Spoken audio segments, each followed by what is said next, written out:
Welcome everyone, join us as we embark on a journey through the life and career of Jon Lord, a visionary musician whose innovative blend of rock and classical music revolutionized the music industry. So let's dive in. John Douglas Lord, born the 9th of June 1941 in Leicester, England, to parents Reginald and Miriam Lord. With a younger sibling Stephen by his side, he cultivated a profound connection to his hometown. Encouraged by his father, an amateur saxophonist, Lord began his musical education at an early age. Under the tutelage of local teacher Frederick Alt, he honed his skills on classical piano, laying the foundation for his future endeavors. This classical grounding became a hallmark of Lord's work, evident in his compositions, arrangements, and instrumental solos on piano, organ, and electronic keyboards. Influenced by a diverse range of musical styles, from the timeless works of Johann Sebastian Bach to the rich tapestry of medieval popular music and the English tradition epitomized by Edward Elgar, Lord's musical palette was as vast as it was eclectic. During his school years at Wigston Grammar School for Boys from 1952 to 1958, Lord excelled academically and participated in various extracurricular activities, including amateur dramatics and the school choir. He also pursued his passion for music through organ and piano studies. After completing school, he worked as a clerk in a solicitor's office for 2 years before pursuing a career in music. Lord's musical journey was deeply influenced by American jazz and blues organists, such as Wild Bill Davis and Jimmy Smith. He also drew inspiration from performers like Jerry Lee Lewis and Buddy Holly.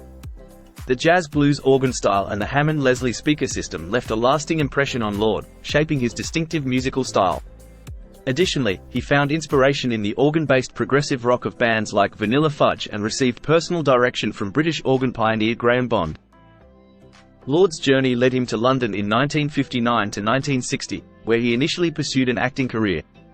He attended the Central School of Speech and Drama, later co-founding Drama Centre London and graduating in 1964. Sometime in this period he altered his birth name spelling from the more traditional John, John, to the perhaps more contemporary and stylized Jon.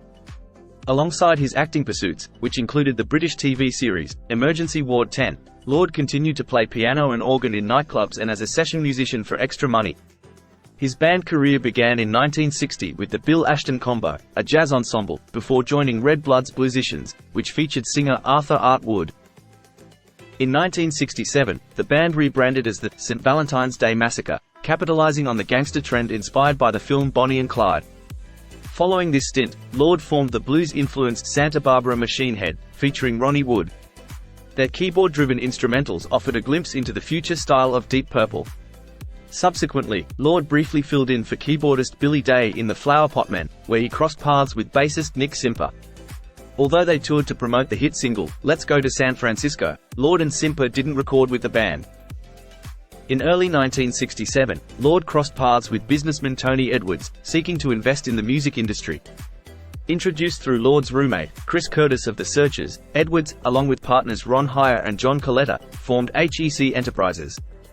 Session guitarist Ritchie Blackmore joined the mix, and despite initial setbacks due to Curtis's erratic behavior, Edwards recognized Lord's potential.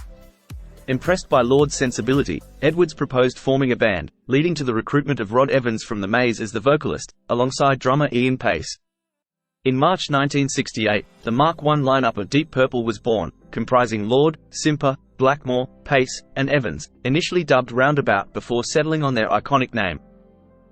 In the late 1960s, Lord engaged in session work with the band Boz, alongside Ritchie Blackmore on guitar and Ian Pace on drums. Boz, produced by Derek Lawrence, who also worked on Deep Purple's early albums, featured Boz Burrell on vocals and guitar. Chaz Hodges rounded out the lineup on bass guitar. In the early 1970s, Lord's distinctive keyboard sound took shape. Departing from the Moog synthesizer trend popularized by musicians like Keith Emerson, Lord pursued a unique approach. He experimented by driving the Hammond organ through Marshall amplifiers to match the intensity and volume of Ritchie Blackmore's guitar. The result was a heavier, industrial-style sound characterized by distortion, which became Lord's signature organ sound. This innovative technique, admired by peers like Emerson and Rick Wakeman, provided a rhythmic foundation to complement Blackmore's guitar prowess. Additionally, Lord incorporated the RMI 368 Electra piano and harpsichord into tracks like Demon's Eye and Space Trucking, further diversifying his sonic palette. In 1973, Lord faced a setback when his original Hammond C3 organ malfunctioned. He acquired a replacement from Christine McVie of Fleetwood Mac, and with the help of his keyboard technician, Mike Phillips, integrated it with the RMI. This hybrid instrument served Lord until his retirement from the band in 2002, after which he passed it on to his successor, Don Airey. However, due to its wear and tear over the years, Airey eventually retired the instrument from stage use. Lord revolutionized the Hammond organ sound by blending it with Marshall amplifiers, creating a distinctive, growling tone that rivaled Ritchie Blackmore's guitar. His unique approach demanded a specialized technique, emphasizing legato playing to achieve seamless notes on a non-legato instrument. Many attempted to replicate his style but fell short, cementing Lord's legacy as a pioneering keyboardist. In the early days of Deep Purple, Lord emerged as a prominent figure, although the band struggled to find chart success in the UK until the release of Concerto for Group and Orchestra, in 1970. Lord's willingness to take on rhythm parts allowed Ritchie Blackmore to shine as a lead guitarist. However, tensions arose as Lord began to explore his ambition of blending rock with classical music, evident in tracks like Anthem and April. While this ambition enhanced his reputation among fellow musicians, it also caused friction within the band. Despite this, Ritchie Blackmore agreed to support Lord's experimentation, under the condition that he had creative freedom on future albums. The Concerto for Group and Orchestra marked one of rock's earliest endeavors to blend two distinct musical styles. Premiered at the Royal Albert Hall on September 24, 1969, with new band members Ian Gillan and Roger Glover, the concert was recorded by the BBC and later released as an album in December of the same year. This groundbreaking performance catapulted Deep Purple into mainstream fame and instilled confidence in Lord's experimental compositions. Collaborating with established classical figures like conductor Sir Malcolm Arnold, Lord realized the potential of his work and navigated through the challenges of merging rock and orchestral music. Deep Purple's Deep Purple in Rock, released in 1970 under their new label Harvest, stands as a cornerstone of early hard rock. Throughout the album, Lord and Ritchie Blackmore engaged in spirited competition, showcasing their virtuosity with classical-style improvisations, notably on tracks like Speed King and Bloodsucker. Ian Gillan credited Lord with providing the main organ riff for Child in Time, although it was also influenced by It's a Beautiful Day's Bombay Calling.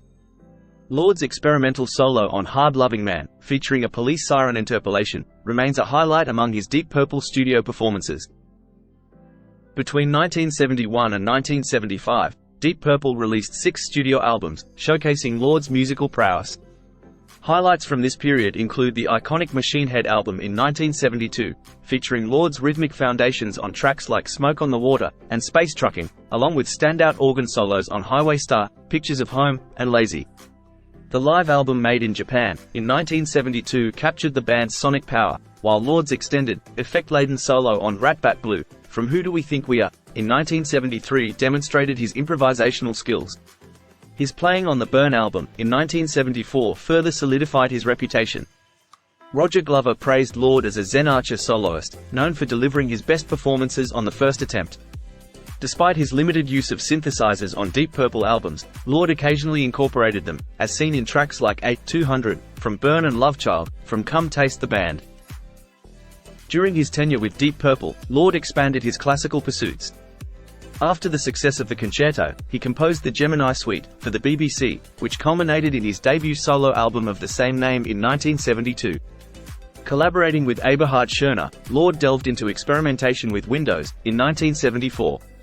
His confidence soared, leading to Saraband, in 1975, a captivating blend of intricate orchestration and rock motifs. This period marked a significant evolution in Lord's musical journey, showcasing his versatility and innovative spirit. In March 1974, Lord and Pace collaborated with Tony Ashton on First of the Big Bands, featuring notable session talent like Carmine Appice and Peter Frampton. This project evolved into Pace-Ashton-Lord, producing the album Malice in Wonderland, in 1977. Despite a short duration, the group included various musicians like Bernie Marsden and Mick Ralphs. Concurrently, Lord contributed to albums by Maggie Bell and Nazareth, showcasing his versatility. Later, he joined David Coverdale's new band, Whitesnake, in 1978 to alleviate a substantial tax burden upon his return to the UK. In Whitesnake, Lord's role primarily involved enriching the blues rock sound with his keyboard expertise, adding layers of depth and texture. Incorporating instruments like the Yamaha CP70 electric piano and a range of synthesizers from Moog, he contributed to hits like Here I Go Again, and Wine, Women and Song. Despite feeling undervalued as a hired musician, Lord's contributions were pivotal to the band's success, maintaining his stature as a leading figure in heavy rock keyboard performance. His eventual departure paved the way for Deep Purple Mark II's reunion in 1984. Lord's last Whitesnake concert took place in the Swedish TV program Mandagsbussen on 16 April 1984. During his time with Whitesnake, Lord ventured into solo projects, releasing 2 distinct albums.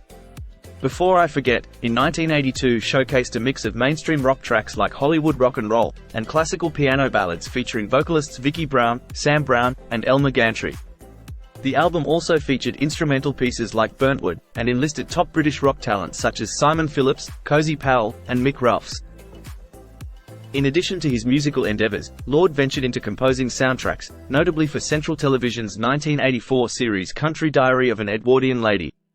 His compositions, conducted by Alfred Ralston, reflected a gentle, pastoral theme.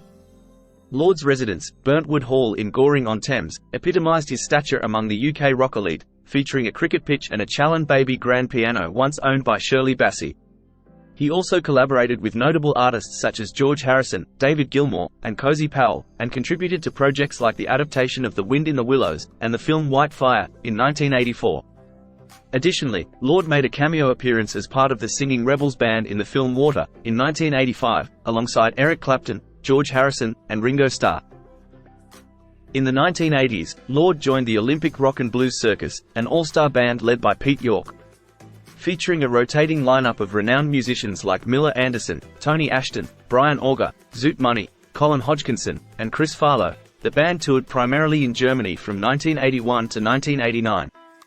Lord and other members also participated in Pete York's TV musical show, Super Drumming, from 1987 to 1989. Lord's return to Deep Purple in 1984 revitalized the band's Mark II lineup, culminating in massive tours and iconic performances like Nebworth in 1985, in front of 80,000 fans. His classical-inspired keyboard work on tracks like Knocking at Your Back Door showcased his enduring talent.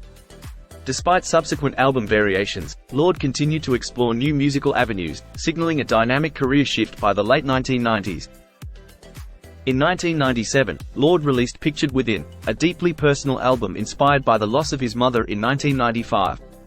Recorded in Cologne, it blends Algerian and Alpine themes, reflecting Lord's emotional journey. With this release, Lord hinted at a shift toward a quieter solo career, signing with Virgin Classics. The track Wait a While, from the album was later covered by Norwegian singer Sissel Kyrkjebø. Lord retired from Deep Purple after their UK tour in February 2002 due to a knee injury. This led to keyboardist Don Airey temporarily joining the band. Lord found leaving Deep Purple to be a traumatic experience, as reflected in his song De Profundis, on his 2004 solo album, Beyond the Notes. Recorded in Bonn, the album was produced by Mario Argandona between June and July 2004. Pictured Within, and Beyond the Notes, showcase Lord's most personal work. He collaborated with ABBA's Frida on The Sun Will Shine Again, and premiered his orchestral piece Boom of the Tingling Strings, in Europe. In 2003, Lord revisited his R&B and blues roots, recording Live in the Basement, with Australia's Jimmy Barnes. He also supported the Sam Buxton Sunflower Jam Healing Trust, performing at a charity event in September 2006 alongside artists like Paul Weller, Robert Plant, and Phil Manzanera. In 2006, Lord's compositions Boom of the Tingling Strings, and Disguises Suite for String Orchestra, were recorded with the Odense Symfoniorkester and released in April 2008. The same year, a second Hoochie Coochie Men album, Danger White Men Dancing, was recorded in London and released in October 2007. Lord's Durham Concerto, commissioned for Durham University's 175th anniversary, premiered in October 2007 at Durham Cathedral. Lord played piano on George Harrison's Brainwashed album, in 2002, and became a close friend of Harrison's at Friar Park. He also had a strong friendship with Sir John Mortimer, joining him for performances of Mortimer Miscellany. In 2007, Lord participated in an Artwoods reunion. He released his solo album, To Notice Such Things, in 2010, dedicated to Mortimer. The album entered Amazon's Movers and Shakers Index on its release day, reaching number 12. 6 days later, it entered the UK's official classical chart at number 4. Lord was commissioned to compose a concerto for Hammond organ and orchestra, to be premiered in spring 2012. Lord performed his final live concert at the Sunflower Jam in July 2011, premiering his joint composition with Rick Wakeman. He had discussions about recording an album with Wakeman and was also collaborating with the rock supergroup Who Cares. Lord cancelled a performance of his Durham Concerto in 2012 due to medical treatment. He effectively recommissioned his concerto for group and orchestra, recorded in 2011 and completed post-production in 2012. The album and DVD were released posthumously. Personally, Lord was married twice. His first marriage, which lasted from 1969 to 1975, was to Judith Feldman. Together, they welcomed a daughter named Sarah. Lord's second wife, Vicky Gibbs, was a former girlfriend of Deep Purple bandmate Glenn Hughes, the twin sister of Ian Pace's wife, Jackie Pace, and founder of the charity Sunflower Jam. They had one daughter together named Amy. In July 2011, Lord was diagnosed with pancreatic cancer and underwent treatment in both England and Israel. Sadly, he passed away on the 16th of July 2012 at the London clinic due to a pulmonary embolism. He was laid to rest at the new churchyard of St. Mary the Virgin Church in Hambledon. A concert tribute to Lord was held on the 4th of April 2014 at the Royal Albert Hall, featuring performers and presenters such as Deep Purple, Bob Harris, Paul Weller, Bruce Dickinson, Alfie Boe, Jeremy Irons, Rick Wakeman, Joe Brown, Glenn Hughes, Cash Alaska, Miller Anderson, and Steve Balsamo, with an orchestra conducted by Paul Mann.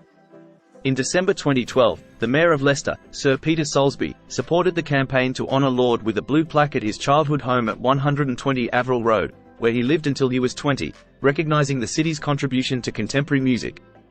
Lord was posthumously inducted into the Rock and Roll Hall of Fame as a member of Deep Purple in April 2016. And in May 2019, Lord was posthumously awarded an Ivor Novello Award for International Achievement along with the surviving members of the Deep Purple Mark II lineup, at a ceremony at the Grosvenor House Hotel in London. And there you have it. As we conclude our exploration of Jon Lord's life, we celebrate the enduring legacy of a musical pioneer whose contributions continue to shape the fabric of modern music. Thank you for watching. Don't forget to like and subscribe for more content just like this. Take care and bye for now.